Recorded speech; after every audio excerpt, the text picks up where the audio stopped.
OK, let's get more on the breaking news that you can see there now. Of course, Harry Kane didn't turn up to pre-season training yesterday. So what's happened today? Let's go live to the Tottenham training ground. Gary Cottrell, tell us more.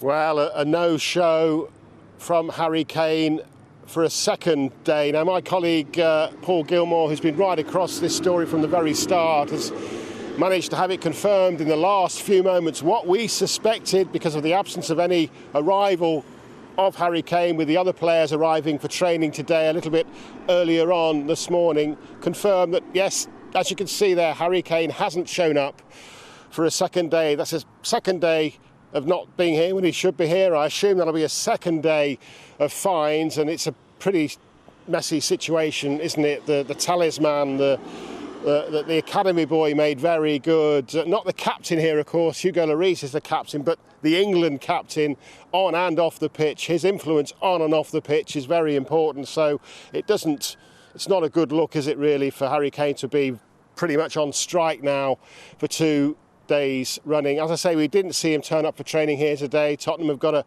a match tomorrow, a friendly against Chelsea at Stamford Bridge. Then, of course, they've got the North London derby friendly, a friendly against Arsenal on Sunday. Then they get the Premier League Super Sundays underway with the match against Manchester City. Ironically, the team closely linked to coming in for Harry Kane, to wanting to buy Harry Kane. He says he has a verbal agreement that he was told that he would be sold or could be sold this summer if the right offer came in. The club, of course, deny that. Nothing officially from the club at all. They're staying very silent indeed. So if they've got an issue, if they don't believe or agree with what we're telling you, that Harry Kane hasn't turned up for a second day running, then by all means give me a call and I'll correct it. But yeah, we've had it confirmed from Harry Kane's camp that he hasn't turned up for training for a second day and has no intention at the moment of turning up. Of course, it's a year ago almost now, I was standing outside the Barcelona training ground telling this exact same story about Lionel Messi.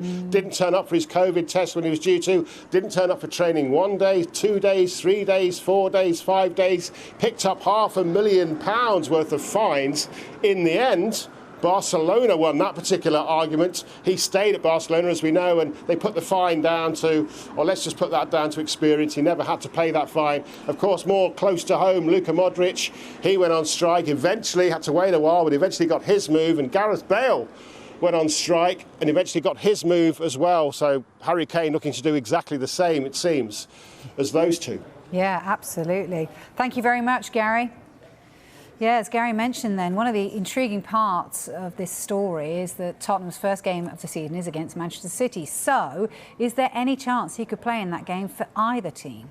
I can't see him playing for either team. I think this is ongoing now. I think obviously he's got to have a sort of pre-season again. He can't just throw him straight back into a competitive match of that level. So I can't see the situation being resolved in a couple of weeks. We know with Daniel Levy, these things go on longer and it'll drag it out. He'll get every last penny he can.